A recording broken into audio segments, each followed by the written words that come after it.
Hi, I'm Talal Lasmini, and welcome to another segment of Mawaheb Chats. Today we're here with Laurie MacDonald. She is the producer of He Named Me Malala. She has produced an enormous list of movies, from Gladiator to the Men in Black series to Terminal, and I'll be here going all day to go through the list.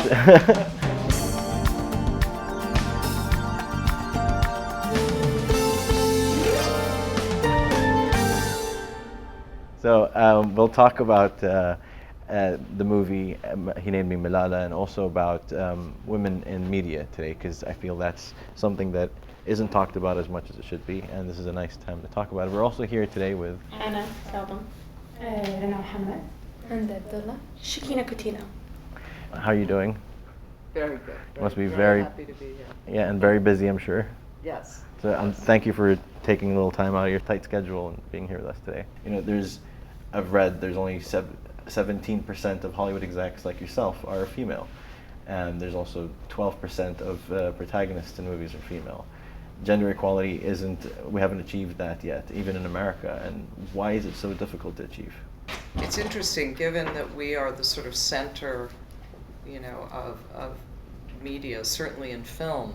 I don't know why those numbers are so dismal. It's very interesting. I was just in London at the film festival, and Gina Davis, who's a very well-respected actress who's won the Academy Award, started about 5 years ago a program to really examine that, to first just mathematically look at the numbers of women in key roles in television and film. It's still small. The numbers are small. The great thing that has happened, particularly in comedy in America, women have made tremendous inroads, and studios are now looking at female comic stars to drive motion pictures, which is completely new. It was particularly a genre it was very tough for women to break into or be considered enough of a star to bank a movie on.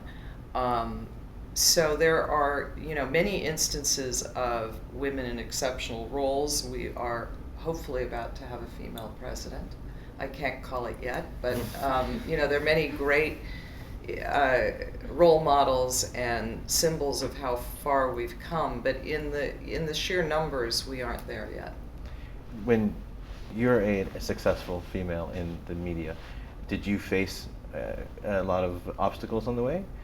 Did you? Well, as you said, I've made many movies, which means I've been doing this for a long time. I started probably 35 years ago. I began. When I came to Los Angeles to work into film, women were just beginning to have a stronger role. Sherry Lansing was the first female studio president, and she had just been given that position when I first moved there. I was honestly being the gender inequality probably helped me in my first job, because I was hired by a studio that had no female executives.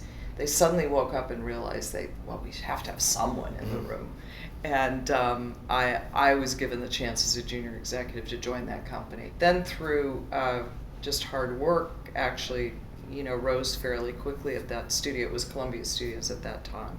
But there were key women. There were 2 other women I worked with who were both hired then in lower positions. We did a lot of the work, but got little credit. But all 3 of us at one point were running studios about 5 years ago. Wow. So there was a big change. There are many women in great executive positions now. The place we are really lacking are as female directors. Mm-hmm.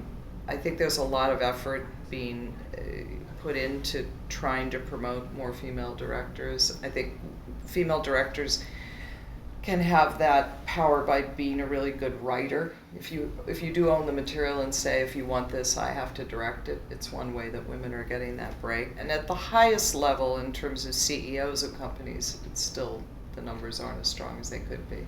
But I think the opportunities are there, absolutely. Yeah. And it is changing. It's just not changing faster. Oh yeah, absolutely. But hopefully it'll change faster, and people like you as role models to others. Was there a person that you looked up to as a woman in television or film that made you inspire? Well, one? there were There certainly were women working like Sherry Lansing, who I actually got to work with later and still think is just a remarkable executive and a remarkable woman. But honestly, I never had a mentor during that period. I worked for a number of talented people, but certainly never had a female mentor as I was coming out. I think Hannah talked about today how at the moment there's in the U.S.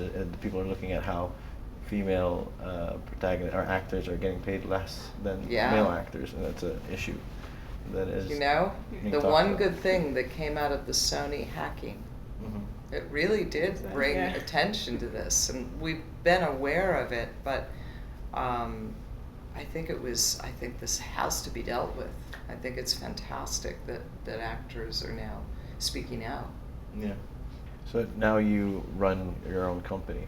How is that different than running a company like Amblin? Well, you know, the job, strangely enough, because I've done it in every version. I was an executive at a studio. I was, you know, a beginning producer when Walter and I first started out. I ran DreamWorks, and now we have our independent company. In one respect, in the most important way, the job remains the same. It's really about finding great stories to tell and somehow bringing together the creative elements to tell them well. It doesn't change. Whether you're a story editor, you know, at the beginning of your career, or producer, that's your key job.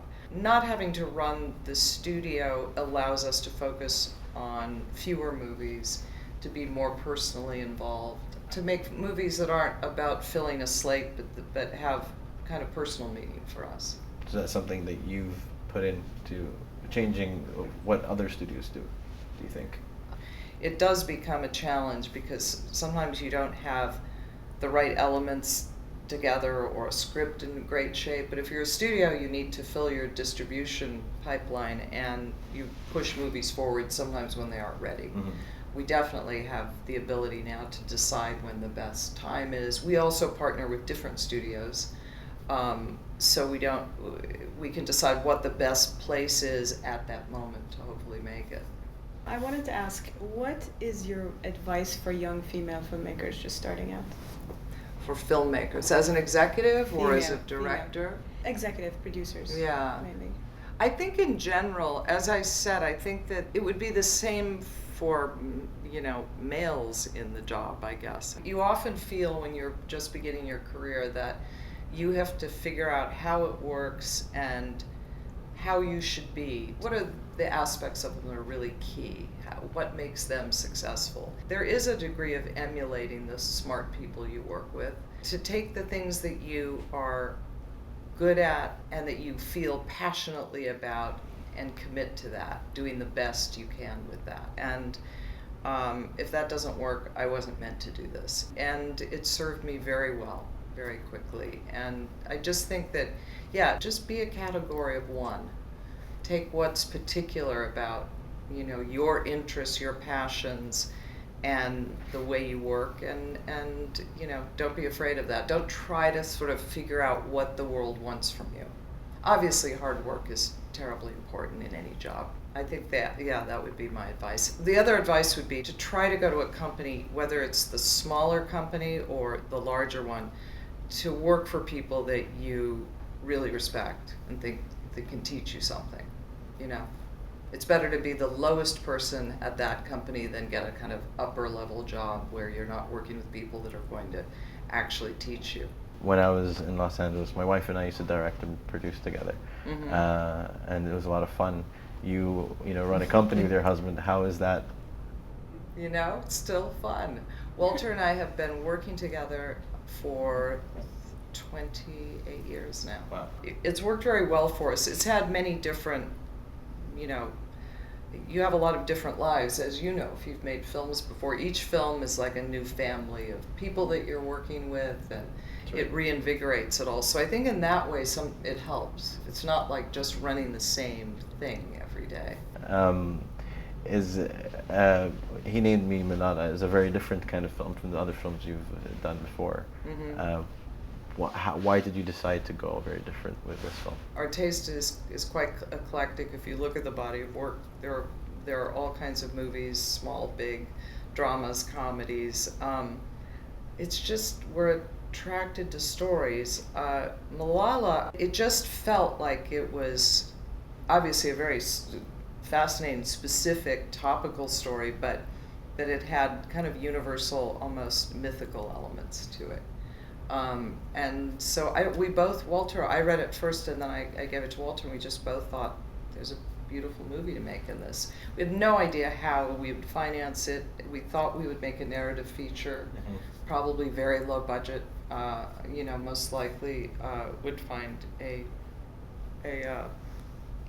director from the region.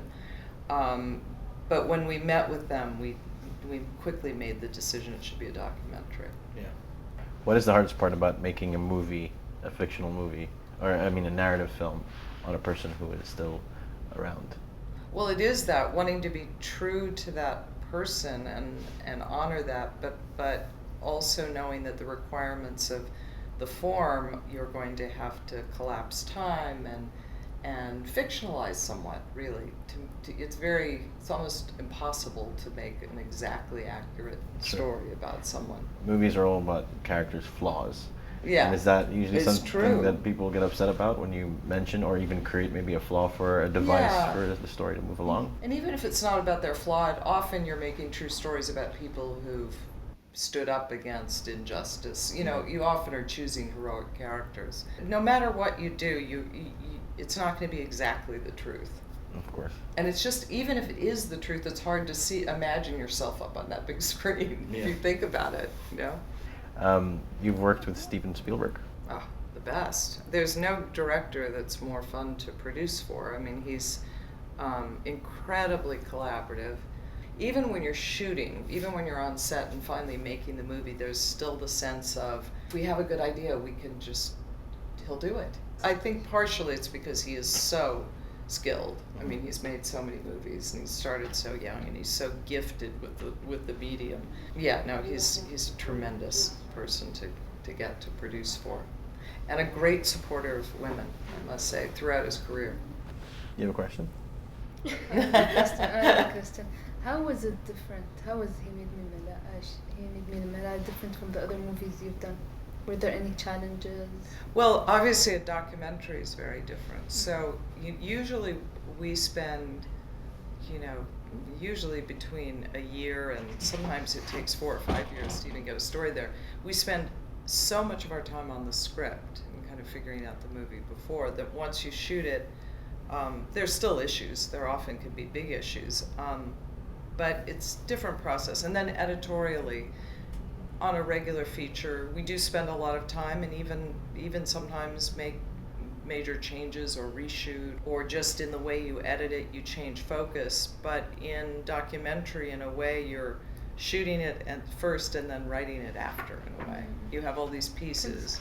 And you have ideas going in about, certainly in this case, because of our time with Malala and her book, we knew a lot of themes that that we might want to string through it, but a lot of it emerges while you're shooting, so it is a different process.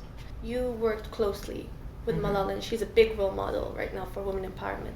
And with you being a producer of a high caliber, what did you learn from her, being such a young person but having so much to give as well? Oh, can't we all learn? I still am amazed by her. There's something very transparent about Malala. You really do. The person you see on that screen is exactly the person you would sit with and talk to. The person that gives that amazing speech is the same person who is worried about her grades, There's just a sheer bravery and a kind of sense that the truth will win out, that she can teach all of us, I think. Well, thank you very much for your time. Thank you. That was fun.